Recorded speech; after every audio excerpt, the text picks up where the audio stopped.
दोस्तों नमस्कार, ई&आई गुरु चैनल में मैं संदीप चौहान आपका फिर से स्वागत करता हूं। दोस्तों आज के वीडियो में मैं आपको बताऊंगा कि घर की अर्थिंग को कैसे चेक किया जाता है।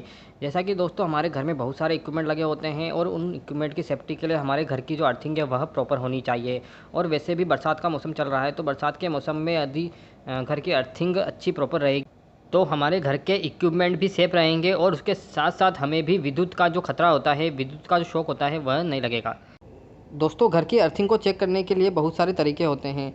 यहाँ पर मैं आपको दो तरह के तरीके बताऊंगा जिससे आप घर की अर्थिंग को चेक कर सकते हैं। दोस्तों यहाँ पर मैंने सॉकेट की ड्राइंग बनाई है। इस सॉकेट की ड्राइंग से सबसे पहले हम समझ लेते हैं कि इस सॉकेट के अंदर न्यूट्रल के वायर, फेज के वायर और अर्थ के वायर कौन कौन से पॉइंट पर कनेक्ट किए जाते हैं। उसके बाद हम प्रैक्टिकल करके देखेंगे और पता करेंगे कि इसके अंदर अर्थिंग को कैसे चेक किया जाएगा। हमारे घर में जो सॉकेट लगे होते हैं उस सॉकेट के अंदर जो राइट साइड वाला पॉइंट होता है वहाँ पर फेज का वायर कनेक्ट होता है और जो लेफ़्ट साइड वाला पॉइंट होता है वहाँ पर न्यूट्रल वाला वायर जुड़ा होता है और जो सबसे टॉप वाला पॉइंट होता है वहाँ पर अर्थ वाला वायर कनेक्ट होता है, जैसा कि यहाँ पर आप ड्राइंग में भी देख सकते हैं। कभी कभी इलेक्ट्रिशियन को पता नहीं होता है तो वह फेज और न्यूट्रल वाले वायर को चेंज कर लेते हैं। जहाँ पर न्यूट्रल वाला वायर लगना है वहाँ पर फेज वाला वायर जोड़ दिया जाता है और जहाँ पर फेज वाला वायर लगना है वहाँ पर न्यूट्रल वाला वायर जोड़ दिया जाता है। तो इस वीडियो में हम जानेंगे कि फेज वाले वायर को कैसे पता करेंगे कि कहाँ पर फेज आ रहा है और कहाँ पर न्यूट्रल आ रहा है। यहाँ पर हम अर्थिंग को चेक करने के लिए मल्टीमीटर और टेस्टर का यूज करेंगे। यदि आपके पास मल्टीमीटर नहीं है तो आप टेस्टर से भी अर्थिंग को चेक कर सकते हैं।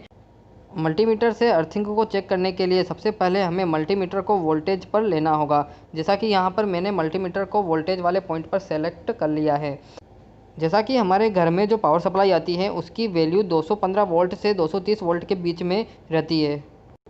मल्टीमीटर से चेक करते वक्त हमें इस चीज़ की सावधानी रखनी होगी कि हमारे मल्टीमीटर के अंदर से जो ब्लैक वाली लीड निकलती है उसे हमें न्यूट्रल वाले पॉइंट पर कनेक्ट करना होगा और जो रेड वाली लीड निकलती है उसे हमें फेज वाले पॉइंट पर कनेक्ट करना होगा।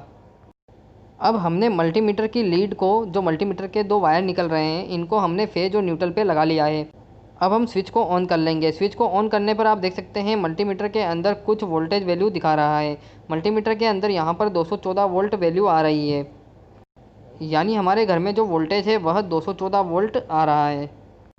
अब हमने न्यूट्रल वाले पॉइंट पर जो लीड लगाई है उसे यहाँ से निकालना होगा और उसे निकाल कर अर्थ वाले पॉइंट पर लगाना होगा और अर्थ वाले पॉइंट पर लगाकर हमें देखना होगा कि मल्टीमीटर के अंदर कितनी वैल्यू दिखाता है। यहाँ पर आप देख सकते हैं मल्टीमीटर के अंदर 214 वोल्ट वैल्यू दिखा रहा है, यानी जब हमने फेज और न्यूट्रल के बीच में चेक किया था तब भी 214 वोल्ट वैल्यू आ रही थी और जब हमने अर्थ और फेज के बीच में चेक किया है तब भी 214 वोल्ट वैल्यू आ रही है। इसका मतलब हमारी जो अर्थिंग है वह प्रॉपर है। यदि फेज और न्यूट्रल के बीच में और फेज और अर्थ के बीच में वैल्यू का बहुत ज़्यादा डिफरेंस होता है या फिर वैल्यू जीरो आती है तो हम कह सकते हैं हमारी अर्थिंग सही नहीं है और हमें अर्थिंग सही करने की ज़रूरत है। यहाँ पर वैल्यू सही आ रही है, मतलब दोनों की वैल्यू एक जैसी दिखा रहा है, तो इसका मतलब है कि हमारे घर की अर्थिंग बहुत सही है और बिल्कुल सही वैल्यू आ रही है। अब हम टेस्टर का यूज करके भी घर की अर्थिंग का पता कर सकते हैं। यहाँ पर मैंने टेस्टर लिया है, इस टेस्टर की सहायता से हम घर की अर्थिंग का पता करेंगे। टेस्टर से अर्थिंग का पता करने के लिए हमें एक वायर की भी ज़रूरत पड़ेगी, तो यहाँ पर मैंने लगभग 1 फीट लंबा वायर ले लिया है और इस वायर के दोनों तरफ के इंसुलेशन को हटा लिया है।